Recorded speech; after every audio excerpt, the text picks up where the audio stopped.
Namaskar. So in this lecture now we would see that how to find out the equivalent capacitance in the case of a combination of different capacitors. So there are two simple arrangement you can think of is the series connection, parallel connection, and also there can be a mix up of series and parallel. So but if you know how to calculate the series and parallel combination of capacitors, then you can definitely utilize it for the combination. So let's have a basic look, and we'll have some example where we'll discuss about the combination of the capacitor. So let's start. So for example, let's consider that we have two capacitors, let's say C1 and C2, and they are something like this. So this is your C1 and this is your C2, okay, and this is the symbol as you know we represent. Okay, so now if they are connected in series, so two possibility. One is series connection,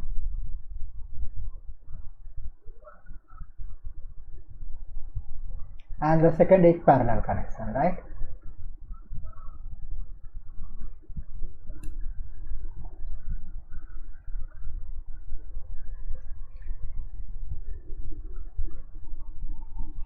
Okay, so first let's have a look at the series connection. So it means that the in the series connection, the positive negative of the first plate would be connected with the positive with the second, and this will go. So for example, let's say this is your point A and this is your point B, right?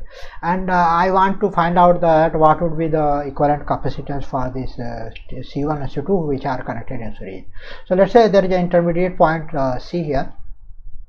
You know that since they are connected in series and you want to have a equivalent capacitance, let's see, instead of these two, then what would be the equivalent capacitor? Let's say that equivalent capacitance is C, right? And this is the between point and B. So we want to equate it the equivalent capacitance with the capacitance C. Then we want to find out how C and C1 C2 can be related. So in this case, since this is connected in series, and if the total charge on this capacitance is Q, so each capacitance will have equal charge, and since the total charge in a capacitor is 0, right? So it means if here the equivalent have Q, then it is minus Q. Similarly, if the combination of two are connected in series, so if there is a plus Q here, so minus Q, to make it net negative here, it should be plus Q, here it should be minus Q. Then the total charge would be net charge would be 0 on the whole this system, right? And also for the potential between A and B, it can be written as the potential between A and C and C and B. So let's say if the potential of the first capacitor is V1, potential difference for the second capacitor is V2. So then the total, let's say in this case it is V, so the equivalent can be written as V1 plus V2, right? No problem with that. And now we know that C is equal to Q by V, right? So it means you can have V is equal to Q by C. So in this case for V1 you can write charge would be same for both together, so you can write Q1 by C1 plus here in this case Q, so it is again Q here because both are having same equal charge, and C2, right? And here this V, this is the equivalent we are talking about. Here you can write C is equal to Q by V, so this here you can write the equivalent voltage for this is Q by C, right? So this means you can write this V as C by Q, Q by C, and then it would be equal to Q upon C1 plus Q by C2, right? So if you solve it, you will get 1 upon C is equal to 1 upon C1 plus 1 upon C2, right? So it means that if you are having a capacitor, they are connected in series, then the equivalent capacitance of the two would be that the inverse of the equivalent capacitance would be equal to the inverses of the individual capacitors and the sum of that. Okay, so it means that in series connection, your equivalent capacitance will be given by the inverse of that capacitance equal to the individual capacitance inverses. So let's say if you have n capacitors in series, so let's say if you have C1, C2, C3, so you can utilize the similar analogy, and you can have equivalent capacitance for that is equal to C1 upon C1 plus 1 upon C2 plus 1 upon C3 and so on up to 1 upon Cn. So this is how you can have ion capacitor if they are connected in series, then how to calculate the equivalent capacitance for that.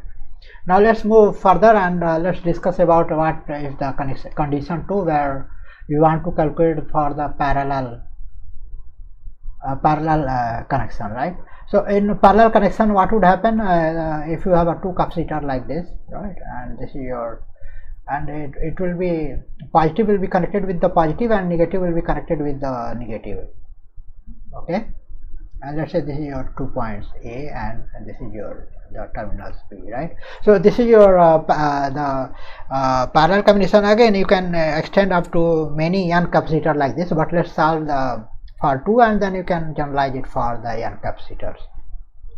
So here you can take the charge, let's say here in this case the total charge, you want to have a equivalent of it, right? So let's say you want to make the equivalent capacitance. Let's say this is a C1 and this is C2, and they are all parallel, right? So the potential difference between the both will be equal, and that, let's say it is V, and we want to have the equivalent capacitance instead of this, the equivalent capacitance here and the points between B, and let's say this is the equivalent capacitance is C. So you want to replace that. What would be the value of C if you want to replace this parallel combination with the equivalent C capacitance, right?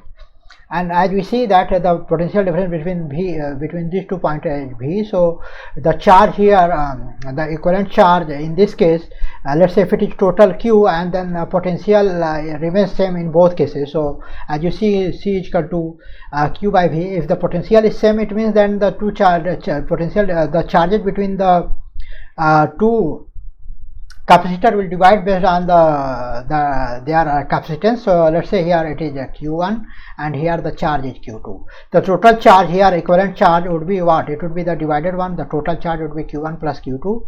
And then if you write utilize this formula, so you can write here, let's say this is equivalent capacitance C and that voltage across is V.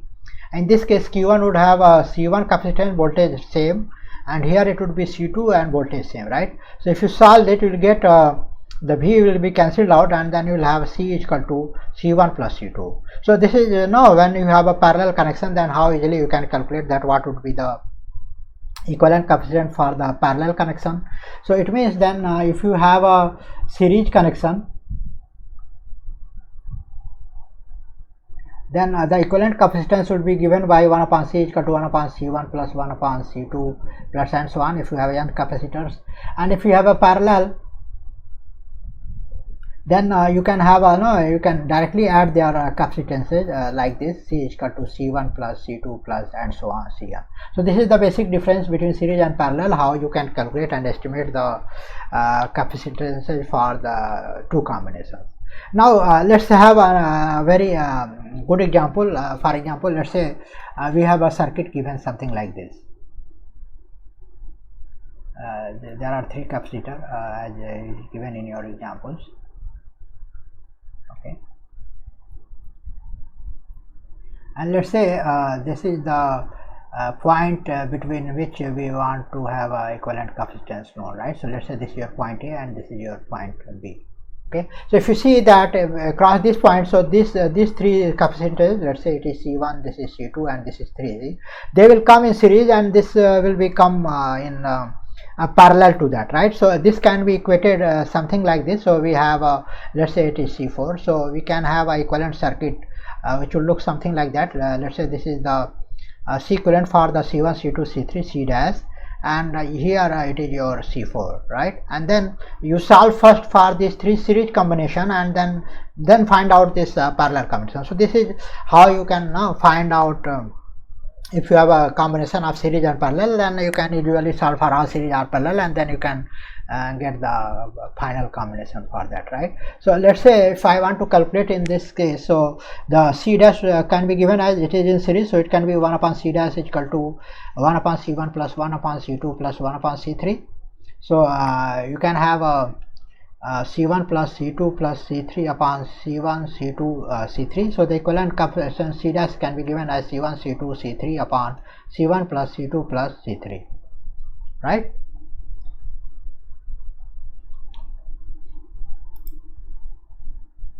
Now the other factor comes into here, that now C dash and C4 are in parallel, so you can directly sum up.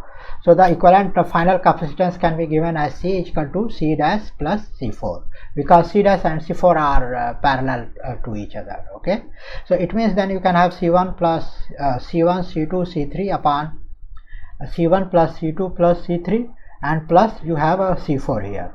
So the equivalent capacitance in this case can be given as C1 C2 C3 plus C1 C4 plus C2 C4 plus C3 C4 divided by C1 plus C2 plus C3. Okay, so now you just put you know the values of if you know the values of C1 C2 3 C4, then you can easily calculate what is the equivalent capacitance for this. Now other question one may ask is that what is the charge in this cases, right? What would be the charge on the each capacitor? So let's say this is all in series, so you know each will have let's say it is q dash here, so q dash minus q dash, q dash minus q dash, right? And here this is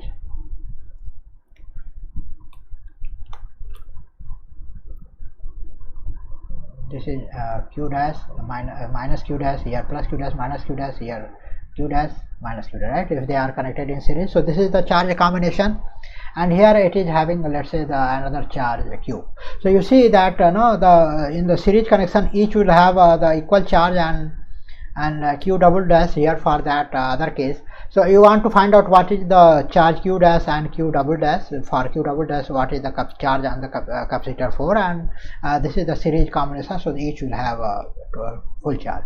So if the total charge if you want to calculate, then now we have calculated the total capacitance, right? And the potential difference between these is given, let's say you have a potential difference between these 2 points is given as, let's say, 500 volt. Okay, so this, it means that the total charge for this would be given q dash is equal to CV, and the C is that C dash for the equivalent circuit, and the voltage across it 500. So you can easily calculate that what would be the charge, q dash charge. Similarly now you have the equivalent capacitor here. Now you know that what is your equivalent C total, right? And this is your C dash plus C4, right? So now you can estimate that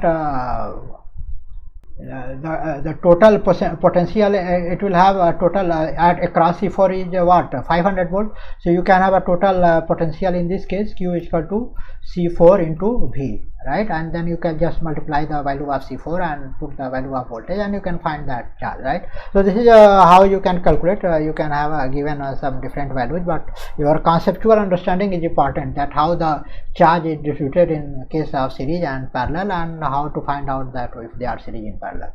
So this is an example, and how can utilize to find out that series parallel combination, and for the equivalent capacitance, and how you can solve if there is a combination of equal parallel and series with some example. So this is all about that combination of capacitors, and you solve more problems and will have a better understanding with this. So with this we'll end here, and we'll start our next topic in this chapter, which will be energy stored in a capacitor, and we'll see how to calculate it. So see you there. Thank you.